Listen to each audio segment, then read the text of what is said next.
Hey there, you're listening to Tea with the K's, where we get honest about what's hard and laugh through so much more than you possibly ever know and uncover the magic of real connection.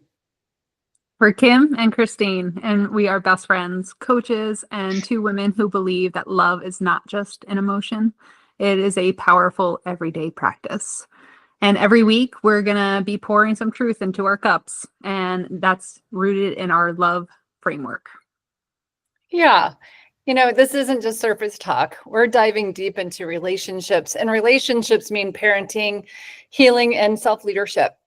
Together, we'll explore how to live and love more consciously, one honest conversation at a time. And this week, we are going to dive into what is the definition of love.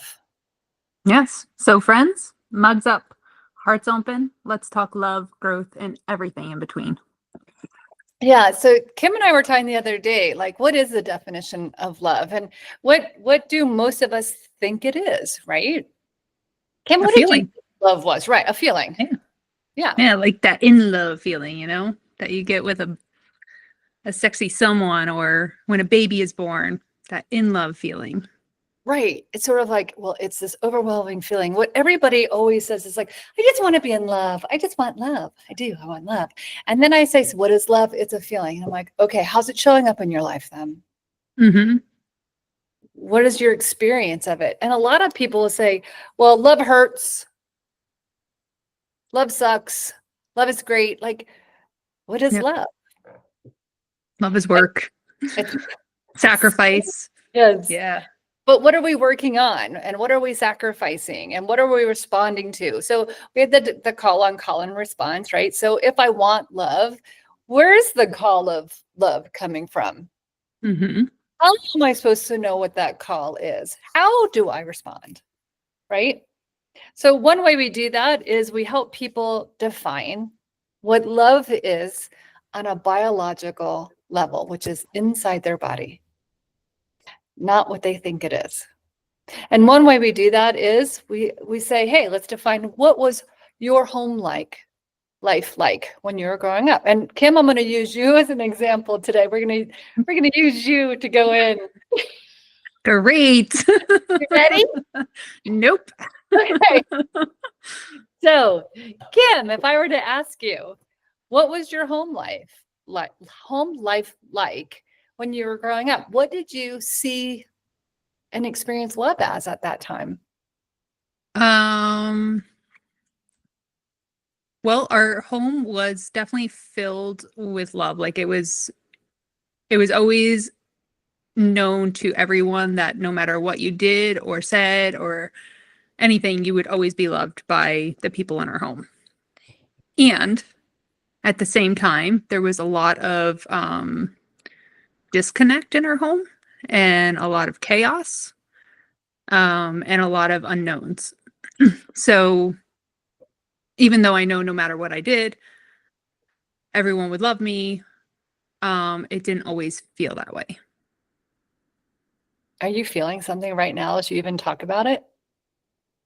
Yeah. Yeah. What? Just like the uncertainty, like the not knowing if I was actually going to be accepted. Like the words were there and deep down I did know that was the truth, and it always has proved to be the truth that people are always there, but like sometimes I really just didn't feel that way. Sometimes I felt invisible a lot. And nobody cared what I had to say. I was always like super, super painfully shy growing up because I did not feel like anyone wanted to see or hear me. Yeah. Yeah. And then I'm just curious, you're married now to your lovely, wonderful husband, Eric. But when you reflect on patterns of relationships, love patterns, past patterns, right? Mm. I'm wondering, what do you notice? Was there or wasn't there? Was there or wasn't there what? Love, like Like what worked, what didn't work? Was there a pattern of something that was showing up for you that you were getting or you weren't getting? Well, so in past relationships, I would say before Eric, I had maybe 2 serious relationships, and all the others were just fleeting. So that says a lot. I didn't want them to see all of me, you know? So things were short and sweet. You know, you get to see the good. Bye-bye. See ya. So Eric is the fortunate soul that gets to witness it all. The good, the bad, the ugly, and the beautiful, you know? Yeah. So yeah. Yeah. So it's so interesting. So what Kim has just been sharing with me is that the biology of her body wired into itself is love is uncertain. Yeah. People can say, I love you, but you didn't really know if that was true, if they were going to stay, even if you misbehaved, that you heard that they were going to be there, but maybe not. Even in your patterns of your relationships, you're like, they were fleeting. Why? Because I'll show you the good and then I'm out. Why? Because there might be inside a part of you that's tinkering right on the edge of like, I'll show you the good, but I'm not certain. I'm not certain that if you see the other side, that you're actually going to stay. So what I'm trying to share is what gets wired into our biology is a definition of love that for Kim may be, and it's worth exploring more at another time. Love is uncertain. Because so many of us, we've heard about the book, like the love languages and what is your love language as gifts. What do you know what they are? The book, like Gifts, affirmations, quality time, quality time. words of affirmation, I said that whatever. one. Yeah. Yeah. There's Anyway, go that ahead. book. And I'm like, yes, that's true. And for each one of us, it's a lot deeper. So again, this isn't about the surface level of what love is. What can be super, super powerful is when you start to recognize, whoa, I think that I have a fear that love is uncertain. Then you can start catching yourself, like with Eric, of being like, when do you pull back? Do you notice you pull back? Is it because of something that's happening in the context of your marriage? Is it something that's being triggered from before? And when you catch it, what can you do with it? Right. And something we talk all the time about is the 4 N's, we call them, right? You Yeah. notice your pattern, right? So you're noticing that, oh, my relationships are fleeting. Then you name it.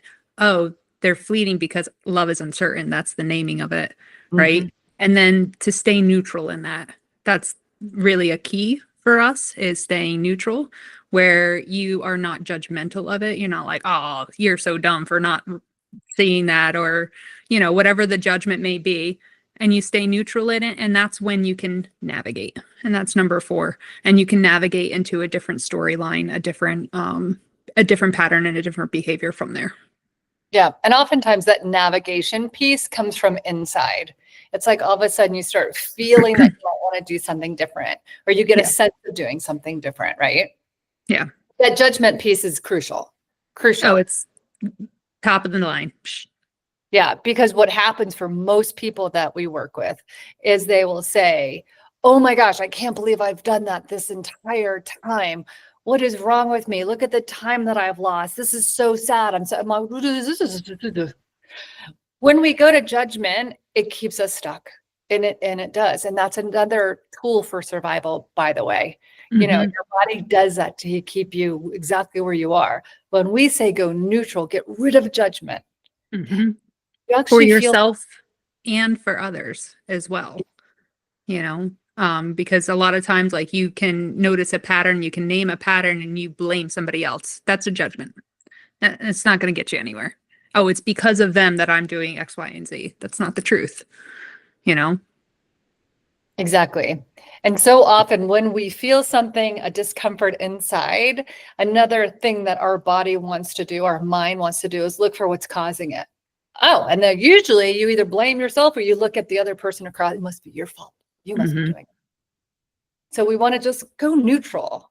Yeah. When you go neutral too, and you breathe and you let go of all that, the thing is you calm your nervous system. Right. When you calm your nervous system, you can rewire your nervous system. Right. Yeah. You got to stay neutral so you can navigate. It's like putting your car into neutral when you're coasting down that steep hill. You just got to put it in coast and say, okay, you know? Let him go. Yeah, here we are. Here Yeah. we are. It is what it is until it isn't, right? Until it isn't. That's right. So that was cool. That's how we begin to start defining love so that we can start redefining a different kind of love or a deeper love that some of us want more of. Right. And so maybe a nice little prompt to leave you guys with would be to get out a journal or a piece of paper if you don't have a journal. If you don't have a journal, I'm going to highly recommend that. But get out a journal or a piece of paper and write down what your definition of home was. You know, how did you feel in your home? Did you feel seen? Did you feel heard? Did you feel validated? Did you feel like people understood you? And if the answer is no, just dive into that a little bit. Stay in neutral. Don't blame your mom and your dad for not doing X, Y, and Z. Just notice it and then start to navigate from there. Yeah. And that's just the start. And that's just the start of us being able to work on this framework of love that will take you in a very different and new and wonderful, deeper part of your life. That's right. So as always, if something was stirred in you today, don't keep it to yourself. Share it with your friends. This is important work that we're doing, and we really want this word to get out about this work. That's why we put it on here for you guys to view at your leisure. And also, if you want to get a little deeper, you can always visit our website at www.shiftwithlove.com. Thanks. So that's it for this episode of Tea with the K's. The tea is warm. Mine's cold. Okay. The truth is real. All right. Until next time. Bye.